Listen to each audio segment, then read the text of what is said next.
तरीके पहले मैं क्वेश्चन डिस्कशन कर लेता हूं, फिर मैं वापस चलूंगा।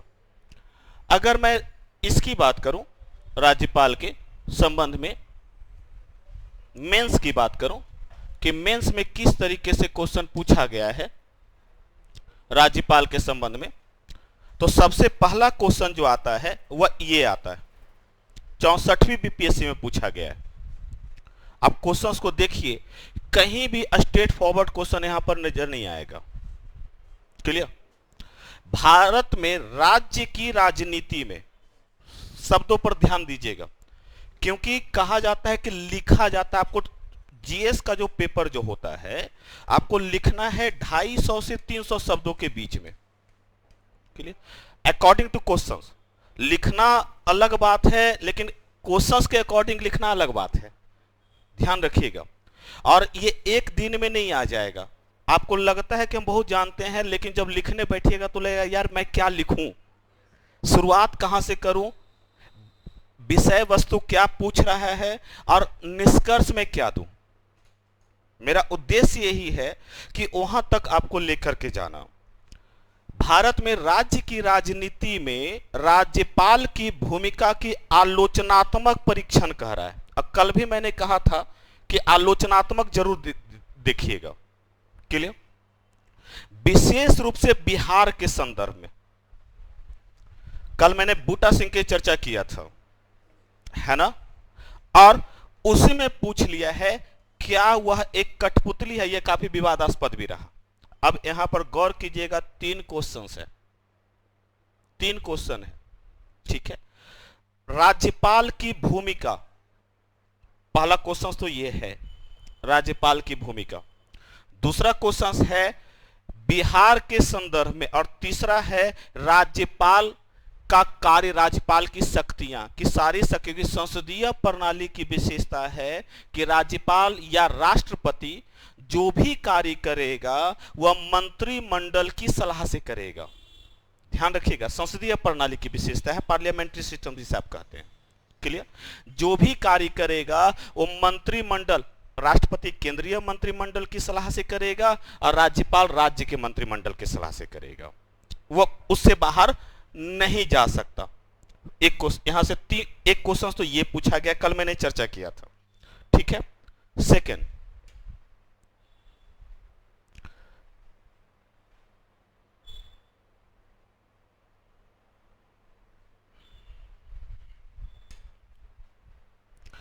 अब यहां पर एक क्वेश्चन और है, बिहार की राजनीति में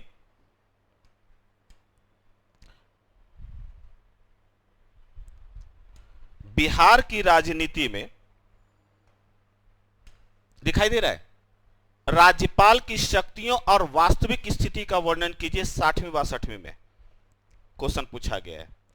स्पेशल बिहार पूछ लिया है, कहीं पर भी किसी अन्य राज्य का चर्चा ही नहीं किया है।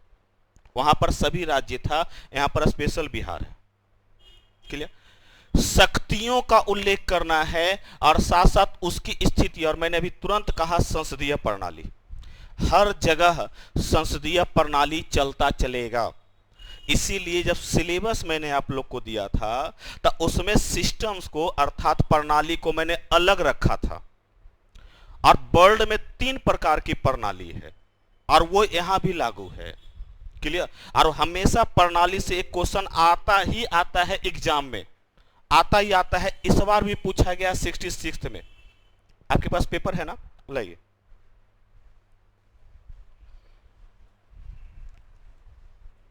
देखिए, इस बार भी 66 में पूछा गया है,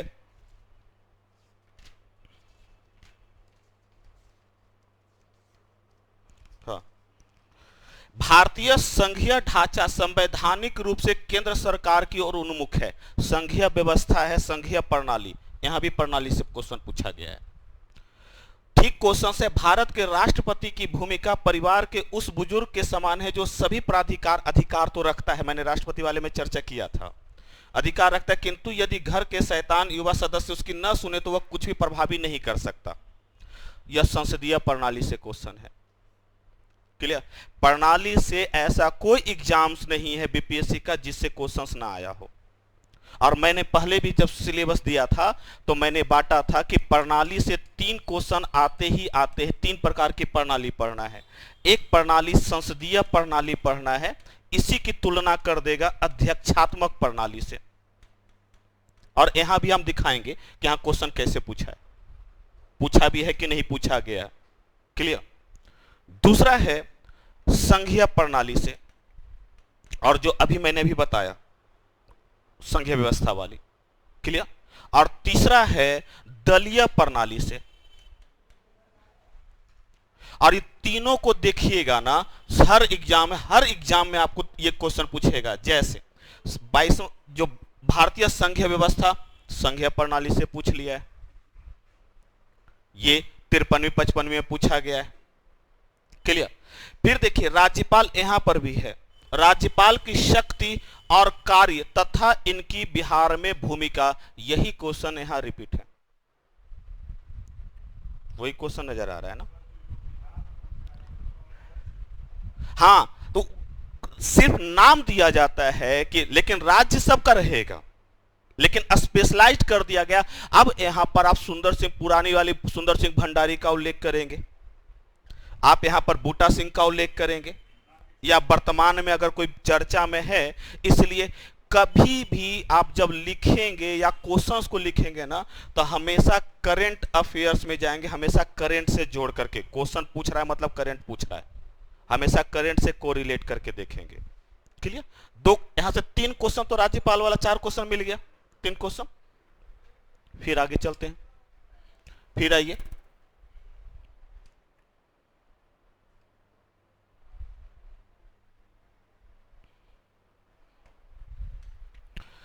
अब यहां पर देखिए, मिली जुली राजनीति भारतीय संदर्भ का प्रमुख लक्षण है। मिली जुली राजनीति गठबंधन, और मैंने अभी दलीय प्रणाली बताया।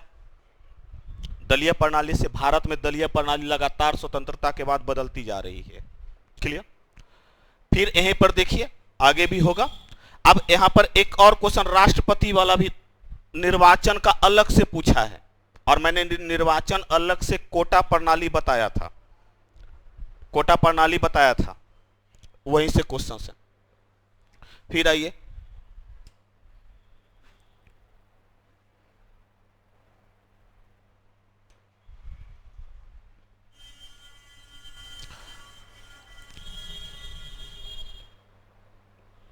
दलीय प्रणाली से देखिए फिर क्वेश्चन है साझा राजनीति के आविर्भाव से, फिर से दलीय प्रणाली मिलेगा, एक क्वेश्चन आपको मिलेगा।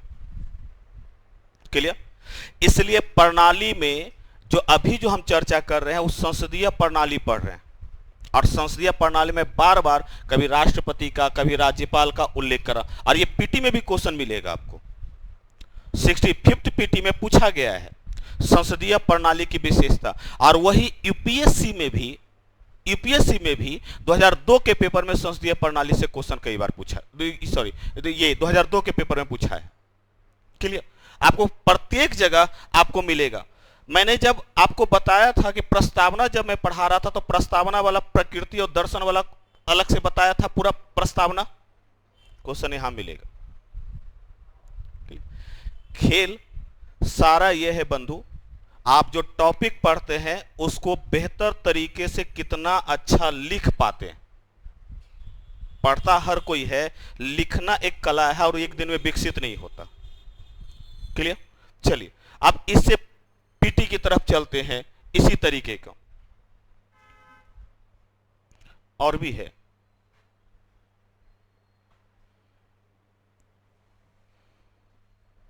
एक क्वेश्चन जो मैंने कल कहा था और कल मैंने चर्चा भी किया था, देखिए वही क्वेश्चन से यहां है। राज्य के मुख्यमंत्री की नियुक्ति का वर्णन करें, राज्य के मुख्यमंत्री की नियुक्ति का वर्णन करें। बिहार के वर्तमान मुख्यमंत्री की शक्तियों कार्यों का, अब ये मुख्यमंत्री की नियुक्ति का वर्णन कर रहा है करने। और कल मैंने विवाद वाला क्वेश्चन बताया था कि यदि किसी दल को पूर्ण बहुमत नहीं मिलता हो तब उस समय राज्यपाल क्या करेगा, दोनों स्थिति का वर्णन करना है। यदि पूर्ण बहुमत है तब तो कोई दिक्कत ही नहीं है, यदि पूर्ण बहुमत नहीं है तब क्या होगा। यह क्वेश्चन संसदीय प्रणाली से जुड़ा हुआ है। ये भी क्वेश्चन, कुछ कुछ क्वेश्चन ना आपको हिडन नजर आएगा, छुपी हुई बातें, इसे यहाँ पर कहीं पर भी उल्लेख संसदीय प्रणाली का नहीं है, लेकिन यहां पर जुड़ा हुआ है संसदीय प्रणाली से, क्योंकि मुख्यमंत्री की शक्ति और संसदीय प्रणाली में मंत्रिमंडल का वास्तविक प्रमुख जो होता है राज्य का मुख्यमंत्री होता है और केंद्र का प्रधानमंत्री होता है। क्लियर? तो इस संसदीय प्रणाली का क्वेश्चन है।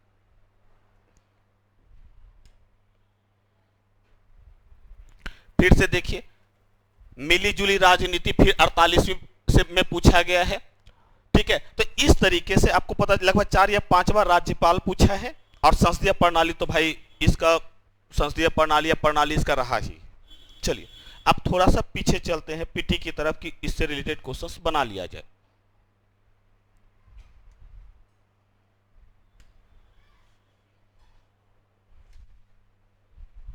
कैसे होगा?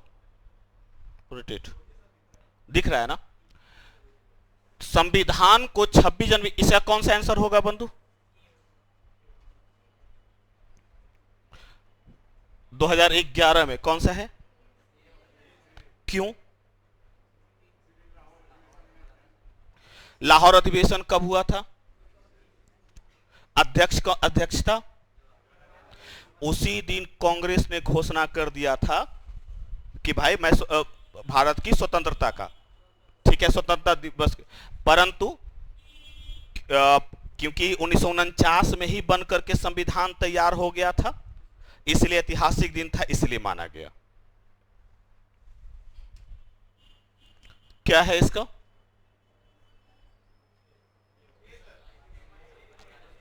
कहीं कोई कंफ्यूजन नहीं है? क्लियर?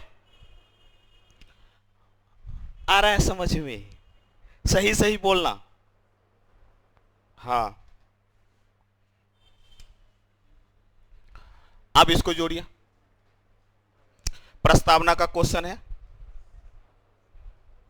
प्रस्तावना का क्वेश्चन है, हम भारत के लोग संपूर्ण प्रभुत्व संपन्न, समाजवादी, है ना, पंथ निरपेक्ष, संपूर्ण प्रभुत्व संपन्न, यहां पर संपूर्ण प्रभुत्व संपन्न नहीं लिखा हुआ, सार्वभौमिक लिखा हुआ है, तो कंफ्यूज आइएगा नहीं। क्लियर?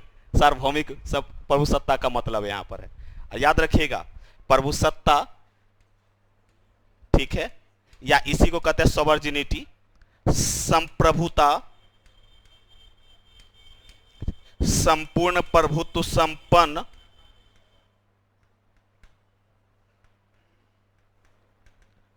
ये तीनों एक ही शब्द है, ये तीनों एक ही शब्द है, ठीक है। और यहां से कई बार क्वेश्चन सिर्फ यहां से पूछा गया है, इससे,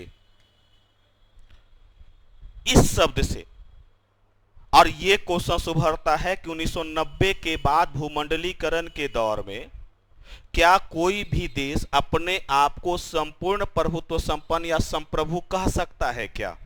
ये क्वेश्चन पूछा गया है सिर्फ यहां से। इसलिए ना हर टर्मिनोलॉजी जो आपका ना कुछ बातें कह देता है, और वहां से रिलेटेड क्वेश्चंस भी आया हुआ है। क्लियर? तो सार्वभौमिक है तो कौन कौन सा हो जाएगा? क्लियर?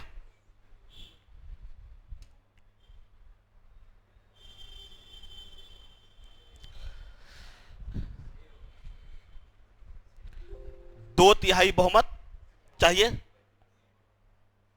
क्लियर? आधे राज्यों का समर्थन चाहिए। वो किसके लिए चाहिए? जब संविधान में संशोधन करना हो, जब संविधान में संशोधन करना हो या राज्य के शक्तियों में परिवर्तन करना हो, ध्यान रखिएगा, जब संविधान में संशोधन करना हो, राज्य के शक्तियों में परिवर्तन करना हो, राष्ट्रपति के शक्तियों में परिवर्तन करना हो, संघीय व्यवस्था में परिवर्तन करना हो, ठीक है, तब आधे राज्यों का समर्थन आवश्यक है। क्लियर?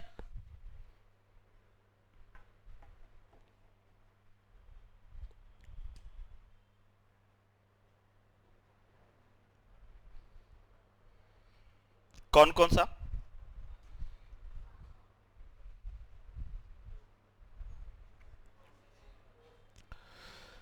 अनुच्छेद 19 में क्या क्या है?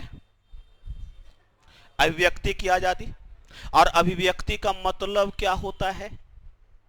अभिव्यक्ति का मतलब क्या होता है? भाषण देकर, बोलकर, लिखकर, कार्टून बनाकर, ये समाचार के रूप में, धारावाहिक के रूप में, ठीक है, फिल्म के रूप में अपनी बातों को कहना, ये अभिव्यक्ति है। और अभिव्यक्ति की स्वतंत्रता अनुच्छेद 19 में है। तब बोलकर,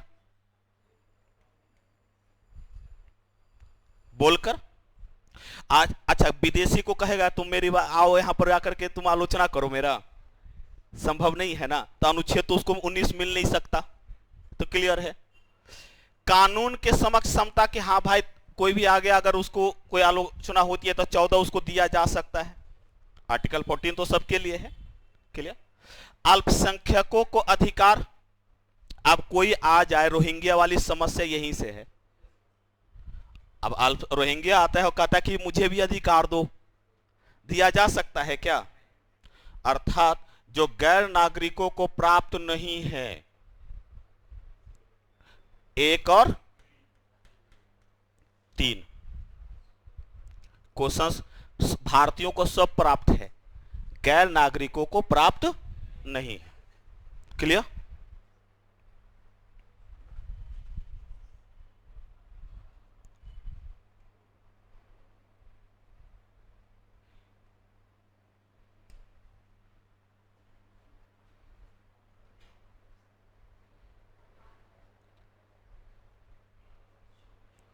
कौन सा,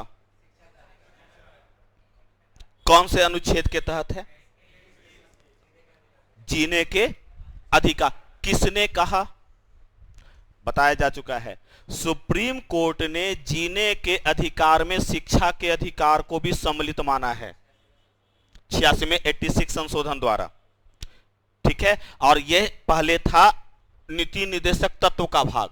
और याद रखिए, जब आप लोग एचडीआई का नाम सुने होंगे, एचडीआई का ह्यूमन डेवलपमेंट इंडेक्स, ध्यान रखिएगा, जब इकोनॉमिक्स पढ़े होंगे, इसलिए मैं बार बार कहता हूं कि पॉलिटी या इकोनॉमिक्स नाम की कोई चीज होती नहीं है। ये सिर्फ कहा जाता है कि हाँ हम पॉलिटी पढ़ रहे हैं, हम इकोनॉमिक्स पढ़ रहे हैं, हम हिस्ट्री पढ़ रहे हैं। नथिंग, टॉपिक पढ़ रहे हैं जो सब एक दूसरे से मिला होता है। क्लियर। एचडीआई जब आप पढ़े होंगे, ह्यूमन डेवलपमेंट इंडेक्स, यह जुड़ा हुआ है विकास से। और इसमें जब ह्यूमन डेवलपमेंट इंडेक्स मापा जाता है, उसका एक पैमाना शिक्षा के को पैमाना भी माना जाता है कि कितना बेहतर शिक्षा मिल रहा है, सुविधाएं कितनी तक है। एचडीआई का मानने का एक पैमाना किसी भी देश में, वह है शिक्षा का पैमाना भी। क्लियर। अब ये कैसे घूमेगा?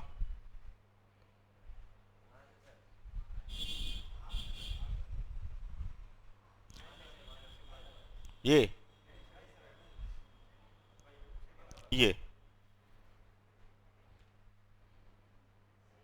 उसे तो घूम लिया। हाँ, बुलाना उसे, मुझसे तो घूम लिया ये।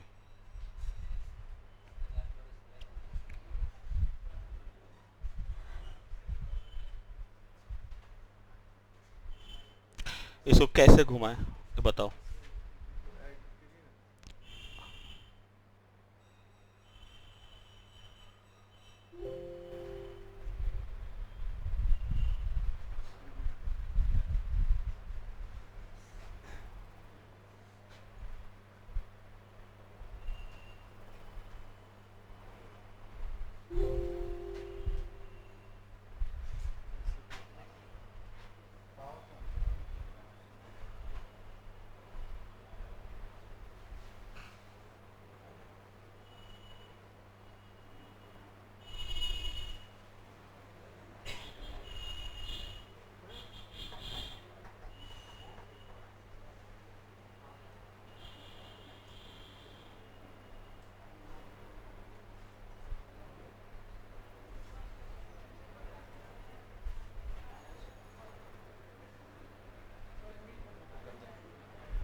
हम्म।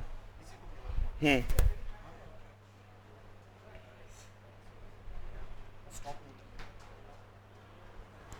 ठीक है, तो क्वेश्चंस आप लोग देखिएगा। अब ये एक उसका क्या मौज करते हैं। चलिए,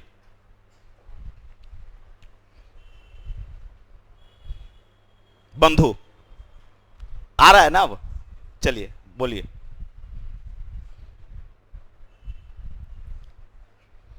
नीति निर्देशक तत्व का क्वेश्चन है।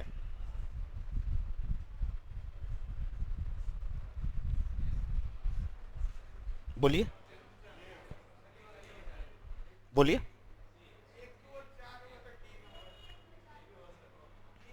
छोटे परिवार का मानदंड कहीं उल्लेख है? बताया गया था छोटे परिवार का मानदंड? नहीं था, ये नहीं है। प्राथमिक स्तर पर शिक्षा की बात है।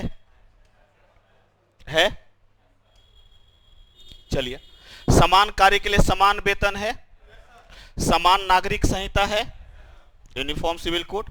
और गोवा पहला ऐसा स्टेट है जहां लागू है। ठीक है। और भारत में सुप्रीम कोर्ट ने भी हाल फिलहाल भारत सरकार से ये पूछा है कि यूनिफॉर्म सिविल कोड के संबंध में आप क्या कर रहे हैं, याद रखिएगा। ठीक है। और आने वाले अगर इस बीच में एनडीए के काल में अगर हो गया तो हो गया, नहीं तो अगले एनडीए के काल में उम्मीद ये रखी जा रही है कि यूनिफॉर्म सिविल कोड आ ही जाएगा, आ ही जाएगा। जैसे कि अयोध्या और ये सब जैसे मामला 370 सुलझा, वैसे यूनिफॉर्म सिविल कोड भी इस पर कमेटी गठित कर दी गई है। इसलिए यह क्वेश्चन चर्चा में रहेगा ही रहेगा, यूनिफॉर्म सिविल कोड। और इसको आपको अलग से पढ़ना ही पड़ेगा। आर्टिकल 44 यही कहता है। तो क्या क्या हो जाएगा? 1 2 क्लियर। अब इस तरीके से आप क्वेश्चन अब आ रहा है ना क्लियर? ये हो गया आपका। आप लोग एक बार देख लीजिएगा सारा क्वेश्चन, क्लियर बना लीजिएगा। अब हम तक क्योंकि राज्यपाल की चर्चा कर रहे थे कल तक, ठीक है, तो लिखिए, हेडिंग दीजिए राज्यपाल, क्योंकि कल मैंने समझा दिया तो आज मैं लिखा देता हूं। कल मैंने क्लियर कर दिया था राज्यपाल, और उद्देश्य ये था क्वेश्चंस पूछा जा भी जा रहा या नहीं पूछा जा रहा। ठीक है।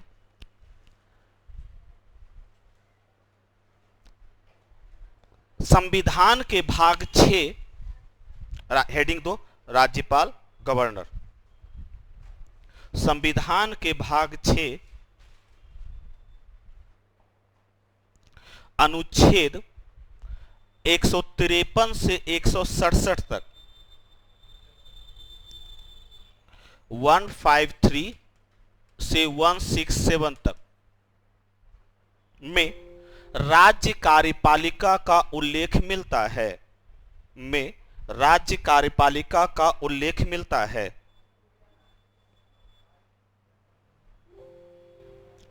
राज्य कार्यपालिका का उल्लेख मिलता है।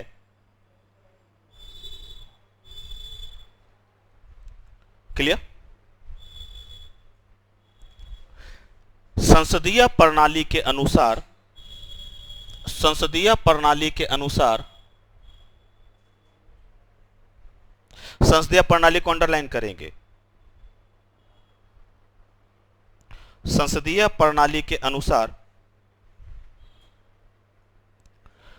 राज्य कार्यपालिका का संवैधानिक प्रमुख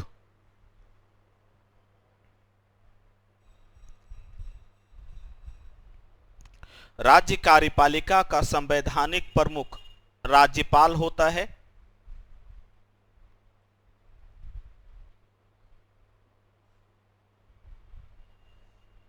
राज्यपाल होता है तथा वास्तविक प्रमुख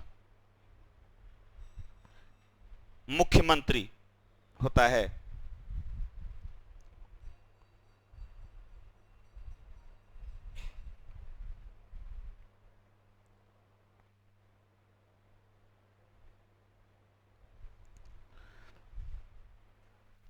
राज्य राज्यपाल की नियुक्ति केंद्रीय मंत्रिमंडल की सलाह पर केंद्रीय मंत्रिमंडल की सलाह पर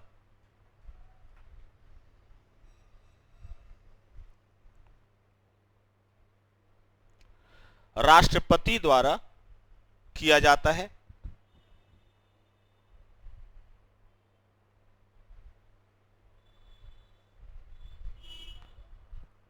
केंद्रीय मंत्रिमंडल की सलाह पर राष्ट्रपति द्वारा किया जाता है। याद रखिएगा, जहां सलाह शब्द आ रहा है ना, वहां संसदीय प्रणाली लागू है।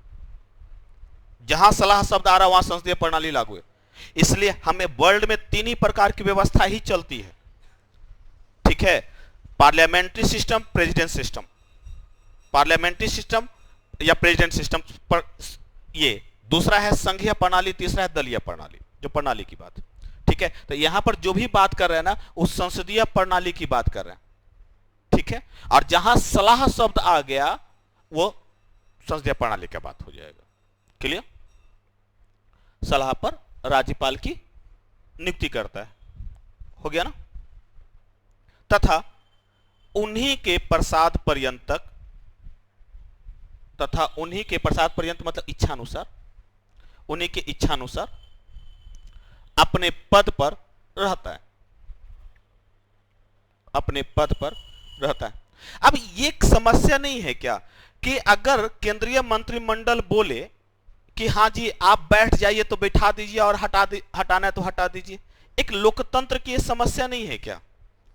नहीं, कि जब भी केंद्र को लगता हो कि ये राज्यपाल मेरे लिए कार्य नहीं कर रहा तो उसको हटा दिया जाए। इसीलिए सरकारिया आयोग ने जब अपनी रिपोर्ट दिया था तो सरकारिया आयोग ने अपनी रिपोर्ट में कहा, विवाद जो होता था उस संबंध में सरकारी आयोग ने कहा कि राज्यपाल को आप समय से पहले मत हटाइए। उन्हें उनका कार्यकाल 5 वर्ष का है, क्योंकि अस्थायी कार्यपालिका का भाग है, ठीक है? तो 5 वर्ष का जो उनका कार्यकाल है उनको पूरा करने दीजिए, उन्हें पहले मत हटाइए। यह सरकारी आयोग का कथन। लेकिन इस रिपोर्ट पर अभी भी कोई अमल नहीं किया गया। क्लियर? तो उन्हीं के प्रसाद पर्यंत पद पर रहते हैं, ठीक है? नेक्स्ट पॉइंट,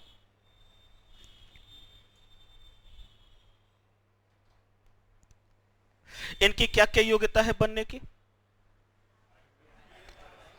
भारत का नागरिक हो, 35, वो हमारी सबको पता है। और क्या है? मेनली विधानसभा का सदस्य बनने की योग्यता रखता हो, यह है विधानसभा का सदस्य बनने। राष्ट्रपति बनने के लिए लोकसभा का सदस्य बनने की योग्यता होनी चाहिए, ठीक है? दोनों में देखिएगा विधानसभा और लोकसभा है, ठीक है? क्योंकि कई राज्यों में विधान परिषद है ही नहीं। विधान परिषद है ही नहीं। क्यों कहा गया कि विधानसभा का? क्योंकि ध्यान रखिएगा, क्योंकि अगर संसद को देखेंगे या राज्य विधायिका को देखिएगा, राज्य विधायिका को देखिएगा जो कानून बनाता है, संसद का अंग है लोकसभा, राज्यसभा और राष्ट्रपति। ये तीनों मिलकर के कानून बनाते कि नहीं बनाते? अंग है।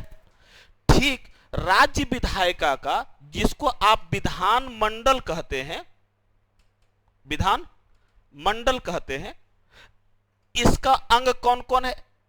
एक तो विधायिका का विधान मंडल और प्लस राज्यपाल। और ये दोनों कानून बनाता है कि नहीं बनाता? दोनों कानून बनाता है कि नहीं बनाता? क्लियर? इसीलिए वह विधानसभा का अंग होना चाहिए। क्लियर? तो एक पॉइंट तो यह हो कि विधानसभा का अंग होना चाहिए। दूसरा पॉइंट, उसी राज्य का नहीं होना चाहिए। हालांकि यह कानूनी बाध्यता नहीं है, यह नैतिक बाध्यता है। तो लिखिए योग्यता में पहला, विधानसभा का सदस्य बनने की योग्यता रखता हो,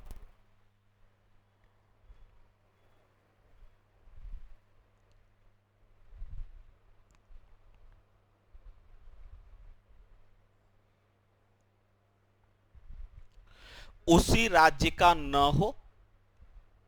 हाँ बोलिए।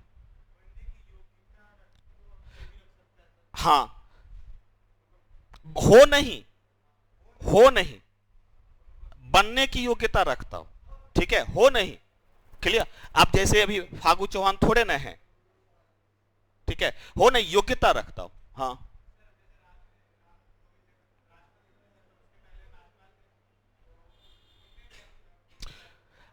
अब वो राज्यपाल थे, उनको राष्ट्रपति का पद बना दिया गया, तो ये आ जाएगा कि किसी लाभ के पद पर ना हो। अब जैसे कि एक ही व्यक्ति दो पद नहीं संभाल सकता, इसीलिए जब उन्हें राष्ट्रपति का पद दिया गया तो उन्होंने राज्यपाल का पद क्या किया, पहले त्यागा। और तब तो ये अगला पॉइंट लिखिए कि किसी लाभ के पद पर ना हो।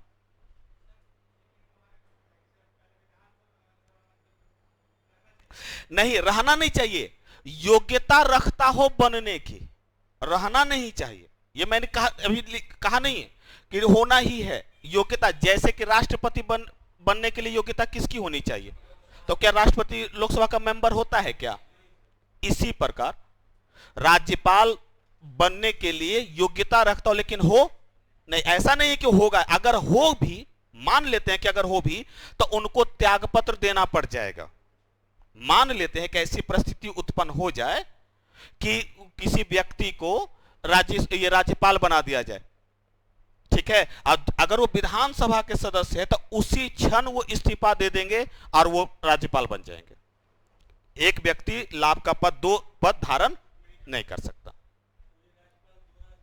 हां, ये हो सकता है, ये राष्ट्रपति तय करता है, क्लियर, अधिक भी हो सकता है, ये राष्ट्रपति तय करता है। परंतु आप कहिएगा कि ये क्वेश्चन किसी का कल का था, ये क्वेश्चन, हाँ, ये क्वेश्चन कि अगर दो व्यक्ति, अगर एक राज्यपाल दो राज्यों का शासन संभाल सकता है, नहीं कर सकता है, उसी राज्य के मंत्रिमंडल की सलाह पर उस राज्य का और इस राज्य के मंत्रिमंडल की सलाह पर इस राज्य का। जैसे एग्जांपल दे दूं कि अगर फागू चौहान जो है बिहार के राज्यपाल हैं, और हो सकता है एक स्थिति ऐसी आ जाए कि झारखंड का भी इनको दे दिया जाए कार्यभार, मान लिया जाए, तो उस राज्य के राज्यपाल, उस राज्य का मंत्रिमंडल सलाह देगा तो उसी राज्य में लागू होगा, ठीक है, और इस राज्य का मंत्रिमंडल यदि सलाह देगा तो इसी राज्य में लागू होगा। अर्थात 94,163 वर्ग किलोमीटर के क्षेत्रफल में ही लागू होगा बिहार वाला,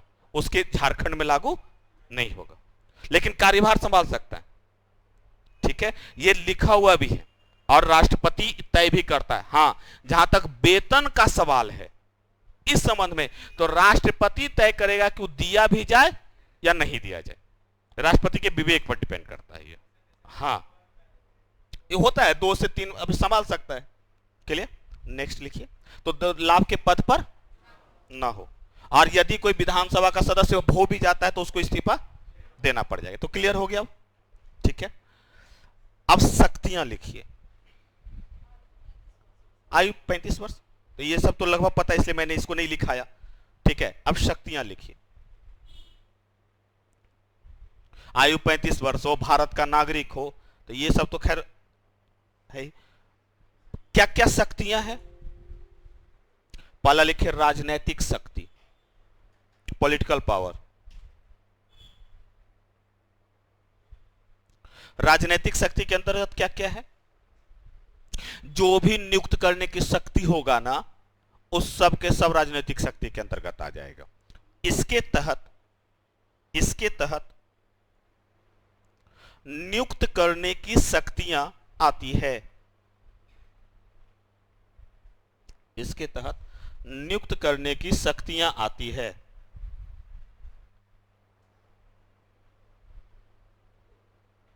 किसको किसको नियुक्त करता है? पहला सीएम की नियुक्ति,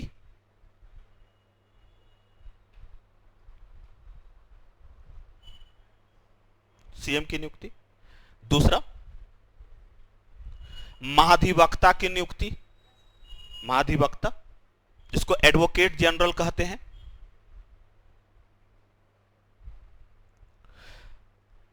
महाधिवक्ता एडवोकेट जनरल की नियुक्ति, क्लियर। और राज्य निर्वाचन आयोग के अध्यक्ष की नियुक्ति, नहीं,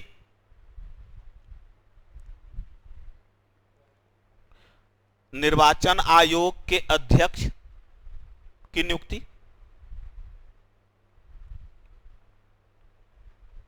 और लोक सेवा आयोग के अध्यक्ष की नियुक्ति। लोक सेवा आयोग, राज्य लोक सेवा आयोग कर दीजिए, संघ मत समझ लीजिएगा।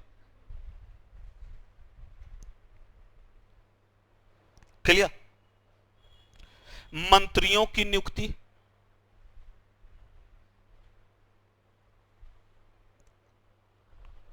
जब ये सारे नियुक्ति वाले प्रक्रिया किस में आ जाएगा? राज्य कैग हो, स्टेट कैग है जो कंट्रोलर एंड ऑडिटर जनरल, उसके अध्यक्ष की नियुक्ति, ये सब कौन करेगा? राज्यपाल करेगा। क्लियर। राज्यपाल। अब यहां पर एक विवाद है, यहां पर एक ही जगह विवाद है, वो सीएम वाले में। सीएम वाले को अंडरलाइन कीजिए। अब क्या विवाद हो सकता है यहां पे? और यही क्वेश्चन मेंस वाला में था, बिहार के संदर्भ में पूछा था।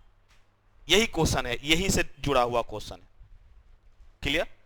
कि यदि, अब यहां पर यह है कि यदि विधानसभा के बहुमत दल का नेता, यदि विधानसभा में पूर्ण बहुमत हो किसी दल का, कल भी मैंने चर्चा किया था, किसी दल का विधानसभा में, विधानसभा निचला सदन कहा जाता है, पूर्ण बहुमत हो तो उसके नेता को चुनना कोई मुश्किल नहीं है, वो मुख्यमंत्री बन जाएगा, वहां पर कोई विवाद नहीं है।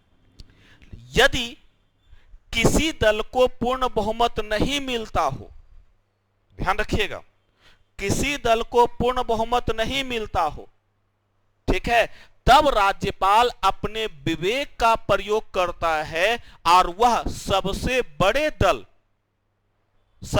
दल अथवा गठबंधन के सबसे बड़े दल के नेता को वह मुख्यमंत्री के रूप में नियुक्त करता है। ध्यान रखिएगा, जब किसी को पूर्ण बहुमत नहीं मिलता हो तब।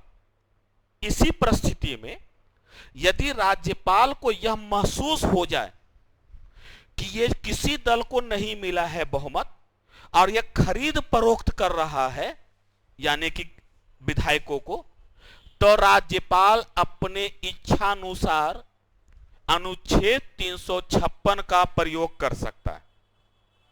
क्लियर। ध्यान रखिएगा। और ये 2005 में बिहार में बूटा सिंह ने ऐसा किया था, इसलिए क्वेश्चन बिहार के संदर्भ में पूछा। क्लियर। तो लिखिए यहां पर, यदि विधानसभा में किसी दल को पूर्ण बहुमत हो, किसी दल अथवा गठबंधन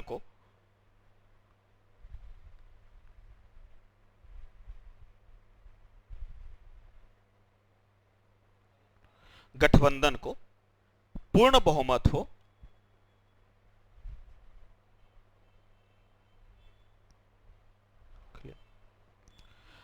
तो राज्यपाल उस दल के नेता को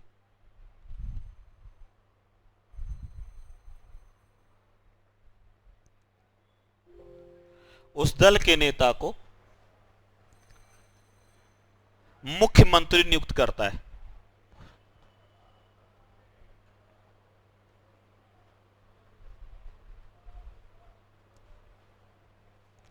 परंतु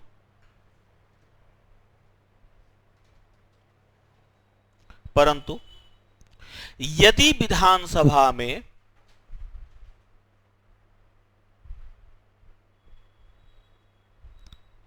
किसी दल अथवा गठबंधन को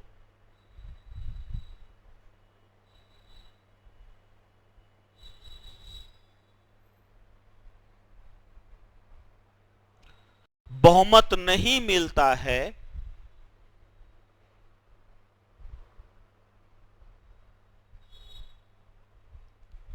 तो राज्यपाल अपने वैवेयिक शक्ति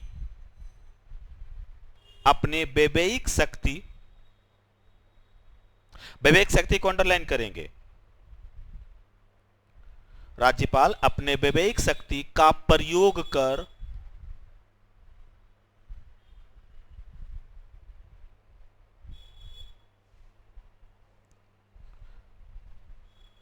सीएम नियुक्त करता है, अर्थात मुख्यमंत्री नियुक्त करता है।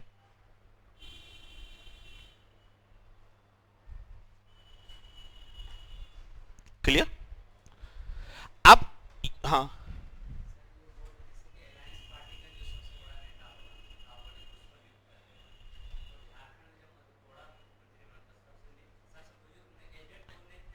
एजेड नहीं था। हाँ, अब रुकिए ना, हाँ बोलने दीजिए। हाँ हाँ, ये भारत ही है। अब सुनो, क्या ऐसा है, यदि गठबंधन दलों ने ये तय कर दिया हो, ध्यान रखिएगा, राष्ट्रपति नहीं करेगा, यदि गठबंधन दलों ने ये तय कर दिया हो कि मेरा नेता ये होगा, जिसे कहते विधायक दल का नेता, उसको राज्यपाल चुनेगा, अपने इच्छानुसार नहीं चुनता राज्यपाल। जैसे अगर मैं कहूं कि बीजेपी बीजेपी और अन्य दल ने जिसमें जेडीयू वगैरह जो भी है, इन्होंने कहा कि नहीं भैया हमारा नेता नीतीश कुमार हो, इन्होंने कहा हमारा नेता नीतीश कुमार हो, तो राज्यपाल मजबूर है, क्योंकि इसके पास गठबंधन है, इसके पास पूर्ण बहुमत है, तब मजबूर है। ठीक है, यही प्रकार कि सभी दलों ने मिलकर के कहा कि विधानसभा हमारा बहुमत है लेकिन हमारा नेता मधु कोड़ा होगा, तो राज्यपाल चुनेगा।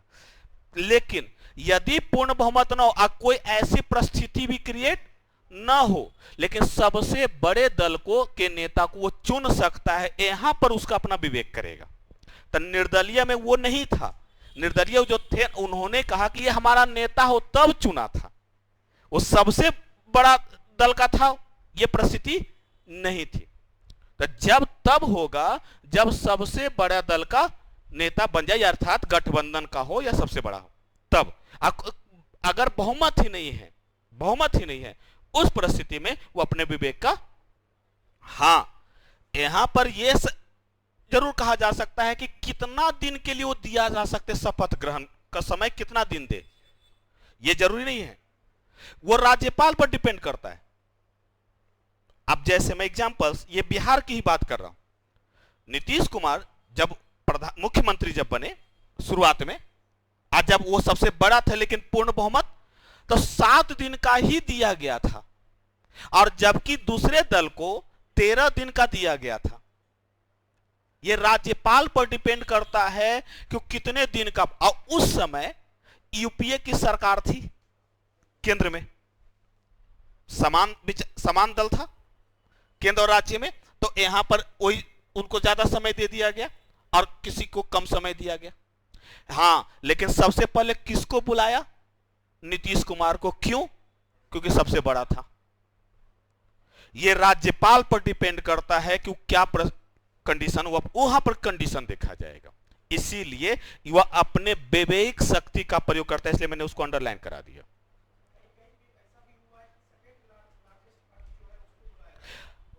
अगर राज्यपाल को यह महसूस हो जाए कि यह साबित कर सकता है, मैंने कहा ना कि यहां सीएम की नियुक्ति के संबंध में इतना ज्यादा विवाद हो जाता है, ठीक है, कभी कभी कि सुप्रीम कोर्ट को भी हस्तक्षेप करना पड़ जाता है।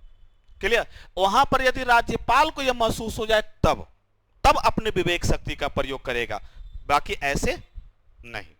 एक तो क्लियर हो गया। सेकंड, विधायी शक्तियां, लेजिस्लेटिव पावर, ये तो यहां तक क्लियर हो गया ना सीएम की नियुक्ति के संबंध में। विधायी शक्तियां, लेजिस्लेटिव पावर,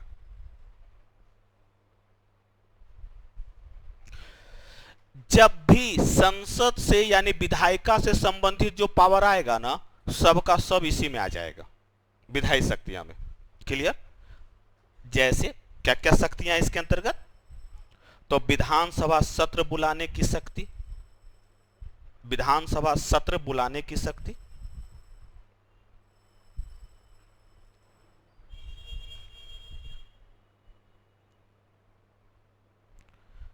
कौमा विघटन करने की शक्ति, विघटन मतलब समाप्त करना,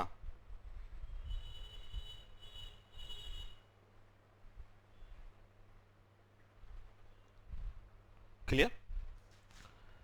कानून बनाने की शक्ति, इसको अंडरलाइन करेंगे। फिर यहां पर अपने विवेक का प्रयोग करेगा।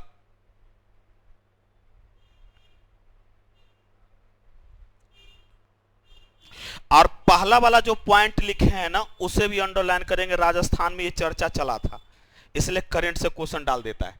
पहला वाला जो पॉइंट आपने लिखा है ना, सत्र बुलाने की शक्ति, उसको भी अंडरलाइन कीजिएगा और ये भी अंडरलाइन कीजिएगा। अब ध्यान रखिएगा, राजस्थान में कुछ समय पहले इस कोरोना पीरियड के दौरान ही कैलाश, वहां के कैलाश ये विजयवर्गीय, या सॉरी कैलाश विजयवर्गीय कोई एक थे, कैलाश ही करके थे, और वहां के राज्यपाल, ठीक है, मैं उनका पूरा नाम भूल रहा हूं, ठीक है। तब वहां पर अशोक गहलोत ने, जो वहां के मुख्यमंत्री ने सलाह दिया, कलराज मिश्रा, ठीक है, वहां के मुख्यमंत्री ने राज्यपाल को कहा कि आप ना विधानसभा सत्र बुला दीजिए, क्योंकि उन्हीं के पार्टी के कुछ सदस्य सचिन पायलट के ग्रुप से बाहर निकल रहे थे। तो उनकी सदस्यता को समाप्त करने के लिए वो कहा कि भैया आप सत्र बुला दीजिए। राज्यपाल जो कलराज मिश्र हैं, वह प्रभावित है आरएसएस से, उसी गुट से हैं, अर्थात केंद्र से प्रभावित है। क्लियर। अब उन्होंने कहा हम नहीं बुलाएंगे। क्यों नहीं बुलाए? देखिए, ये मंत्रिमंडल का सलाह है, संसदीय प्रणाली मंत्रिमंडल के सलाह पर कार्य करेगा। आपने शुरू में ही लिख लिया है कि राज्यपाल जो भी करेगा संसदीय ये प्रणाली के अनुसार करेगा, सलाह पर। वो कहा हम नहीं बुलाएंगे। तो तर्क क्या दिया? देखो कोरोना पीरियड है, सबको कोरोना हो जाएगा, उसको सुरक्षा कौन देगा? अशोक गहलोत हाथ मलते रह गए। ये उनके विवेक पर डिपेंड करता है, राज्यपाल के। क्लियर? तो एक पॉइंट तो ये हो गया पहला वाला कि वो अपने विवेक पर बुला सकता है। और ये सेकंड है कानून बनाने की शक्ति। यहां पर सबसे ज्यादा इसके पास अधिकार है, राज्यपाल के पास। ठीक है, यदि पहला अधिकार है कि विधानसभा कोई कानून पारित कर दे और राज्यपाल है जो उस पर साइन कर दे तो कोई दिक्कत ही नहीं है। किस पर? राज्य विषय में स्थित, राज्य सूची में जो भी विषय है उस पर कानून बनाने का अधिकार विधानसभा को है। राज्य सूची में जो भी विषय होगा, अब उस विषय पर कानून बनाता है, विधानसभा पारित कर देता है, तो राज्यपाल यदि साइन कर दे तब तो कोई दिक्कत नहीं है, कोई विवाद नहीं है। राज्यपाल यदि पुनर्विचार के लिए लौटा दे तब भी कोई दिक्कत नहीं है, विधानसभा के पास ही गया तो है। दिक्कत कहां है? यदि वह राष्ट्रपति के लिए सुरक्षित रख दे तब, यदि वह राष्ट्रपति के लिए सुरक्षित रख दे तब, क्योंकि यदि वह राष्ट्रपति के लिए सुरक्षित रख देता है, यदि रख देता है तो राज्यपाल और विधानसभा के हाथ से पावर निकल जाती है और सारा अधिकार केंद्रीय मंत्रिमंडल के पास चला जाता है। अब वो चाहे तो पास करवाए और न चाहे तो रोक दे। इसके लिए सबसे बड़ी बात है कि इसकी कोई समय सीमा ही नहीं बांधी गई कि कितना दिन तक राष्ट्रपति उसको अपने पास रखेगा।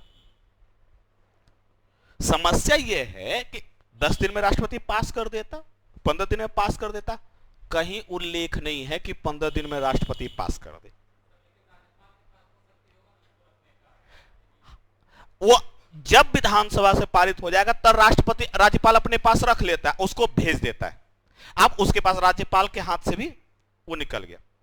अब उसके पास कोई समय सीमा होना कि भाई इतना दिन में लौटा देगा।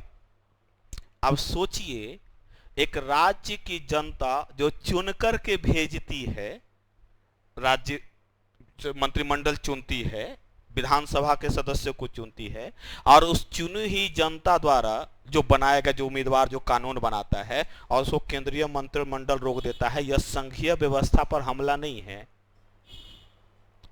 फिर प्रणाली अपने आप आ जाएगा, अपने आप यहां पे। हाँ, और यही क्वेश्चन तो 66 में पूछा गया है। यही क्वेश्चन तो है कि भारतीय संघीय ढांचा संवैधानिक रूप से केंद्र की ओर उन्मुख है। यही क्वेश्चन तो है। और जिसका कॉन्सेप्ट नहीं रहेगा वो कहां से कंटेंट लिख पाएगा? यही पॉइंट तो आता है कि राज्यपाल, तो राज्यपाल रखा ही क्यों है फिर? जब आपको अपना ही शासन करना है तो राज्यपाल रखा ही क्यों? एक्चुअली इसके पीछे कहानी 1947 में जाती है, और मैंने कल भी चर्चा किया था कि भारत कई रजवाड़ों में बटा हुआ था। इतनी भौगोलिक विविधता और भाषाई विविधता को देखते हुए, ठीक है, क्षेत्रीय समस्या को देखते हुए केंद्र को शक्तिशाली बनाना आवश्यक था। यह मैं नहीं कह रहा, यह भीमराव अंबेडकर का कथन है, ठीक है। एक केंद्र को शक्तिशाली बनाना आवश्यक है। अगर केंद्र शक्तिशाली होगा तो राज्य विघटित नहीं होगा। यूरोप और अमेरिका में यही अंतर है। यूरोप में एक ही प्रकार की भाषा और एक ही प्रकार का वहां एकीकरण है वहां का। भारत में भौगोलिक विविधताएं ज्यादा है, भारत में भाषाई सांस्कृतिक विविधता ज्यादा है, इसलिए केंद्र को शक्तियां ज्यादा दे दी गई ताकि नियंत्रण रखा जा सके राज्यों पर, अखंडता को बनाए रखा जा सके। इसीलिए राज्यपाल को बिठाया गया है। मेन उद्देश्य यही है। और यह विवाद का विषय, अभी विवाद का विषय चल गया बीएसएफ। हालांकि यह विवाद का विषय नहीं है, यह 1968 में ही कानून बना हुआ था। 1968 के अधिनियम के द्वारा ही ये बीएसएफ को लाया गया, ये चर्चा में रहेगा और संघीय व्यवस्था पर हमला भी माना जाएगा। इसके पहले तक गुजरात में 80 किलोमीटर तक क्षेत्र में वो करने का अधिकार था। अब लगभग प्रत्येक राज्यों में 50 किलोमीटर रख दिया गया है जांच करने का, बिना पुलिस के उसे बताए हुए। क्लियर? तो ये संघीय व्यवस्था पर आपको हमेशा क्वेश्चन इससे रिलेटेड, तो 2 टॉपिक आ गया यहां पर निकल गया। पहला विधानसभा सत्र बुलाने का और दूसरा कानून बनाने का। क्लियर? तो यहां पर संघीय व्यवस्था आ गया, हो गया। अब तीसरा, अब नेक्स्ट लिखिए, वैवेयिक शक्ति, सॉरी न्यायिक शक्ति। न्यायिक शक्ति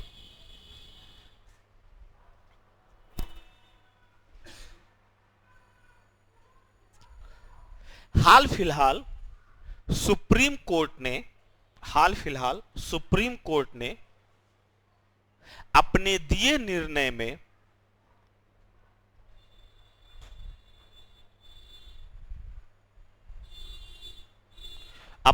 निर्णय में राज्यपाल को भी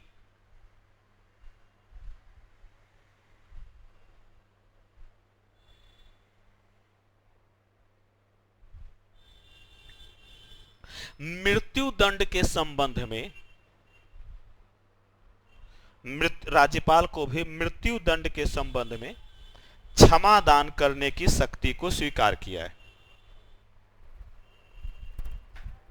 के संबंध में क्षमा दान करने की शक्ति को स्वीकार किया है।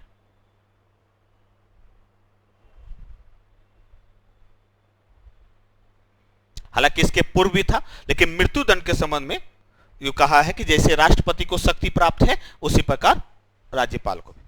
अब मेन क्वेश्चन उभरेगा वैवेयिक शक्ति से। अब लिखिए वैवेयिक शक्ति से। अच्छा, ऊपर वाले सारे क्वेश्चन जो वैवेयिक शक्ति वाला है ना, सबको अंदर डाल दीजिए, यहीं पर सब आ जाएगा। तो लिखिए वैवेयिक शक्ति, क्या क्या इसमें आ जाएगा। पहला, सीएम की नियुक्ति करने के संबंध में, सीएम को नियुक्ति करने के संबंध में।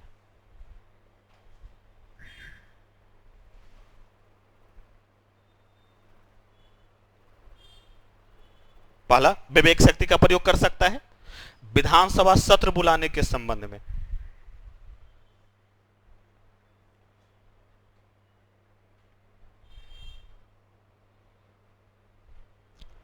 तीसरा, विधानसभा सत्र बुलाने के संबंध में। तीसरा,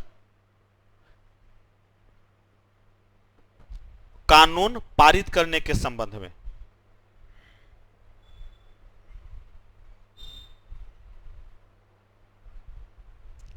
और चौथा, अनुच्छेद 356 के प्रयोग करने के संबंध में।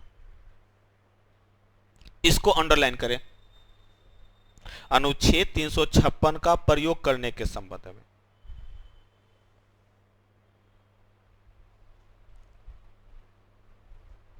क्लियर? अनुच्छेद 356 का प्रयोग करने के संबंध, हाँ बोले।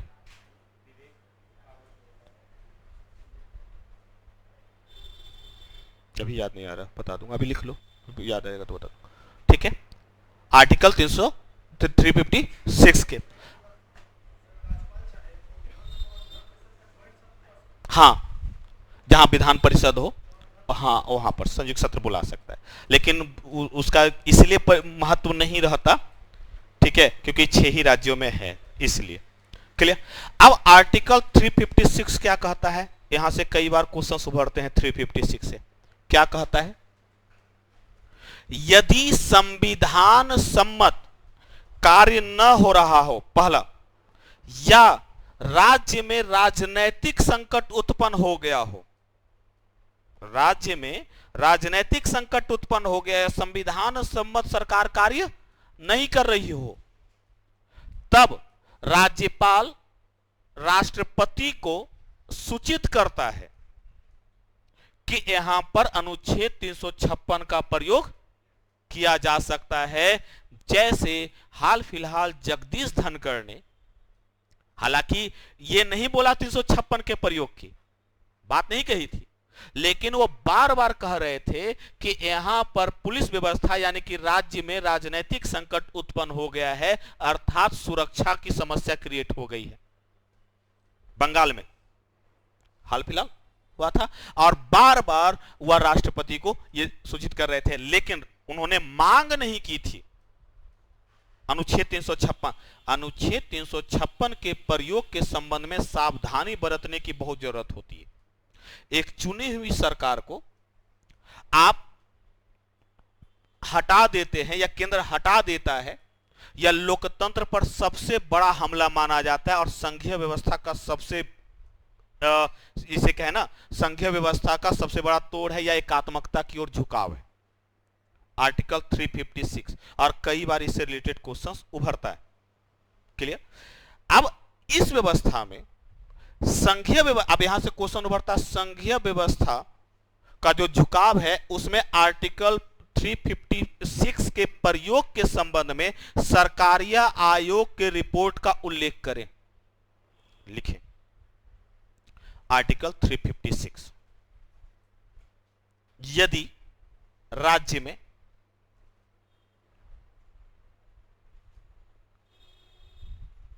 संवैधानिक संकट उत्पन्न हो गया हो,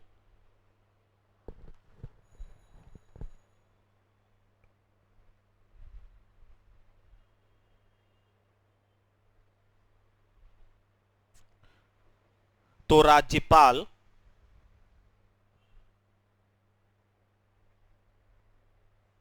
राष्ट्रपति को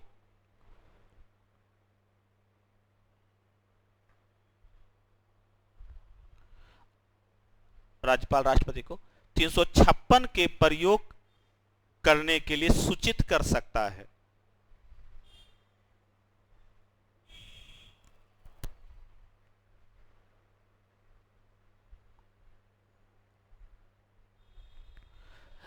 इसके संबंध में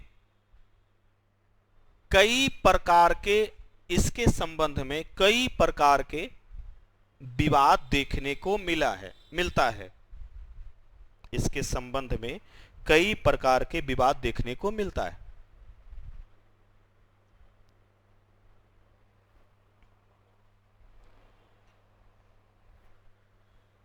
क्लियर।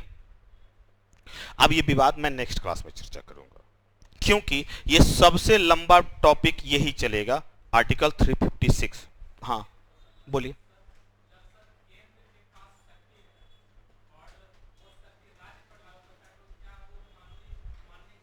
कौन सी शक्ति?